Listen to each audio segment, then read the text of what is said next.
আসন্ন ঈদ উল ফিতরে প্রেক্ষাগৃহে মুক্তি পাচ্ছে নির্মাতা রেদওয়ান রনির নতুন সিনেমা দম।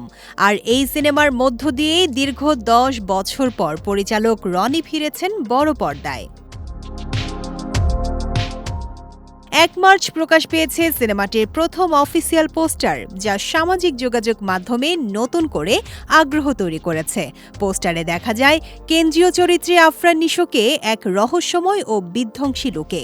কপাল ও চোখের পাশে গভীর ক্ষতের চিহ্ন তার রাফ অ্যান্ড টাফ অবতারকে আরও স্পষ্ট করছে।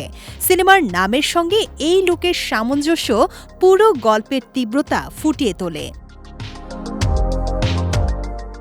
পোস্টারের ডান দিকে মরুভূমি ও পাহাড়ি প্রান্তরে ঘরসোয়ার ও অস্ত্রধারী সৈনিকদের উপস্থিতি দেখা যাচ্ছে, যা এক উত্তপ্ত পরিস্থিতির ইঙ্গিত দেয়। সিনেমার নামের নকশাতেও রাইফেলের অবয়ব ফুটিয়ে তোলা হয়েছে, যা অ্যাকশন থ্রিলারটির তীব্রতা আরও বৃদ্ধি করছে।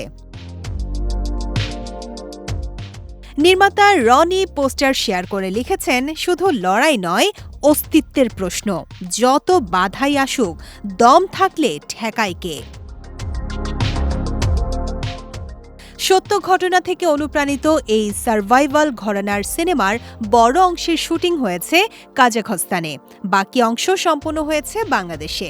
দমে আফরান নিশোর সঙ্গে অভিনয় করেছেন চঞ্চল চৌধুরী, পূজা চেরি এবং ডলি জহুর।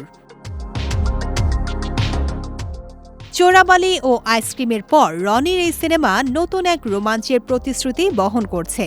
ঈদ উল ফিতরে দর্শকরা দেখবে দমের সাহসিকতা, লড়াই এবং অস্তিত্বের প্রশ্নের গল্প।